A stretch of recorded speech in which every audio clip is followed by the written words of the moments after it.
আসসালামু আলাইকুম প্রিয় ফুটবল ফ্যান্স।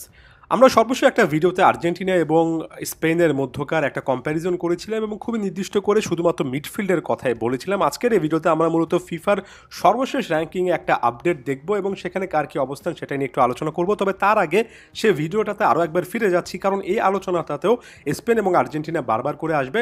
তবে সেখানে অনেকেই এই ব্যাপারটা ভুল বুঝেছেন। অনেকে সেখানে লিওনেল মেসি থাকলে দলের শক্তিমত্তা অর্থাৎ আর্জেন্টিনার শক্তিটা অনেকটুকু বেড়ে যাবে এমন কথাবার্তা বলছেন।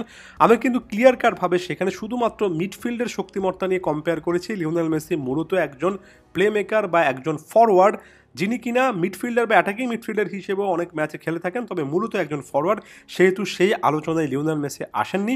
ব্যাপারগুলো একটু মনোযোগ দিয়ে শোনার চেষ্টা করবেন, কারণ এখানে কেন লিও মেসির মতো একজনের কথা বলা হয়নি সেটা নেপথ্যে একটা বড় রকমের কারণ আছে। আচ্ছা, আমরা ফিফা র্যাঙ্কিংয়ে চলে আসছি এবং সর্বশেষ ইন্টারন্যাশনাল ব্রেকে দুটো দুর্দান্ত ম্যাচের পরে এই সময়টাতে আর্জেন্টিনা প্রায় 19 পয়েন্টের মতো, আরও নির্দিষ্ট করে বলতে গেলে 18.91 পয়েন্ট গেইন করেছে এবং সব মিলিয়ে এই মুহূর্তে 1886.16 পয়েন্ট নিয়ে পয়েন্ট তালিকার 1 নম্বর স্থানে আছে। তবে আর্জেন্টিনার জন্য সবচেয়ে স্পেশাল যে ব্যাপারটা সেটা হচ্ছে এখানে আর্জেন্টিনা এবং ইংল্যান্ডই সম্ভবত দুটো দল টপ 10-এর মধ্যে যারা কিনা এবারের ইন্টারন্যাশনাল ব্রেকে দুটো ম্যাচে জয় পেয়েছে। বাকি দলগুলোর ক্ষেত্রে তারা কিন্তু টানা দুটো ম্যাচে জয় পায়নি, জয়ের মাঝখানে হয়তো পরাজয় বা ড্র এমন জিনিসপত্র দেখেছে। সে জায়গা থেকে সাম্প্রতিক সময়ে আর্জেন্টিনা যে সবচেয়ে বেস্ট লেভেলের ফুটবল খেলেছে সেটা কিন্তু এই র্যাঙ্কিং বা লেটেস্ট ইন্টারন্যাশনাল ব্রেক দেখলে বোঝা যায়। এখানে আর্জেন্টিনার প্রতিপক্ষ কখনোই সোজা ছিল না। আপনারা নিশ্চয়ই জানেন উরুগুয়ে এবং ব্রাজিলকে কনমেবলের কনটেক্সটে আর্জেন্টিনার সবচেয়ে কঠিন বা অন্যতম কঠিন দুটো প্রতিপক্ষ বলা যায়। এক্ষেত্রে আর্জেন্টিনার দলটা আরও একবার প্রমাণ করেছে যে তারা এখন পর্যন্ত খুবই সংঘবদ্ধ একটা দল। এই ইন্টারন্যাশনাল ব্রেকটাতে আর্জেন্টিন ফ্যানদের জন্য আলাদা রকমের একটা অনুপ্রেরণার জায়গা হয়ে থাকবে। তালিকায় 2 নম্বর স্থানে আপনি স্পেনকে পাবেন, যারা কিনা এই সময়টাতে একটা জয় এবং একটা ড্রয়ের মাধ্যমে সব মিলিয়ে মাত্র 1.37 পয়েন্টই গেইন করতে পেরেছে এবং 1854.64 পয়েন্ট নিয়ে 2 নম্বর স্থানে আছে। এবং আর্জেন্টিনা একেবারে ক্লিয়ার কাট প্রায় 32 পয়েন্টে এগিয়ে আছে।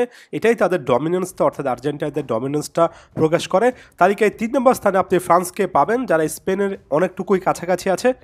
আপনি ইংল্যান্ডকে তালিকার 4 নম্বর স্থানে পাবেন, ব্রাজিলকে এই সময়টাতে তালিকায় 5 নম্বর স্থানে পাবেন, যদিও একটা পরাজয়ের পরও তারা কিছুটা হলো পয়েন্ট গেইন করেছে। নেদারল্যান্ডসকে আপনি তালিকায় 6 নম্বর স্থানে, পর্তুগালকে 7 নম্বর স্থানে, 8-এ বেলজিয়ামকে পাবেন, 9-এ ইতালি, 10-এ জার্মানিকে পাবেন। তবে আলাদা করে জার্মানির কথা আমি এখানে বলবো, এই সময়টাতে ভালো ফুটবল খেলে 13.19 পয়েন্ট তারা কিন্তু পেয়েছে এবং জার্মানির এ দলটা আস্তে আস্তে তৈরি হচ্ছে।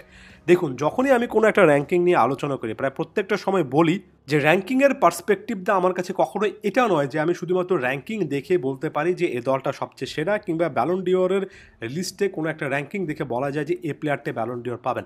তবে যে কোনো আলোচনার জন্য আপনার কোনো না কোনো একটা রেফারেন্স পয়েন্ট থাকা লাগে, কোনো না কোনো একটা জিনিস নিয়ে আপনার আসলে আলোচনাটা করতে হয় এবং সেটার সাপেক্ষে আপনি কয়েকটা পয়েন্টে আসতে পারেন।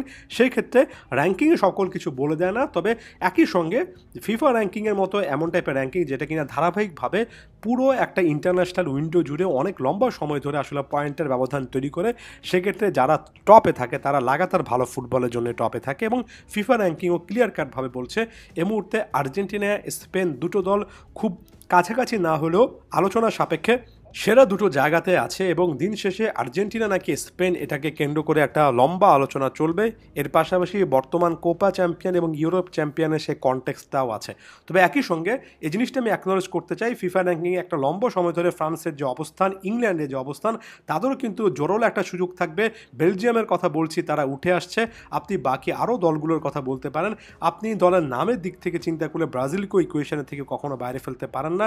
এটা কখনোই এক দুটো দলের আলোচনা নয়, তবে প্রারম্ভিকভাবে টপ ফেভারিট থাকেই। এই মুহূর্তে যে কোনো জাতীয় দলের কনটেক্সটে বা যে কোনো আলোচনায় আর্জেন্টিনাই হট ফেভারিট এবং এটা আর্জেন্টিন ফ্যানদের জন্য স্পেশাল একটা ব্যাপার আসলেই হতে পারে। ধন্যবাদ সবাইকে।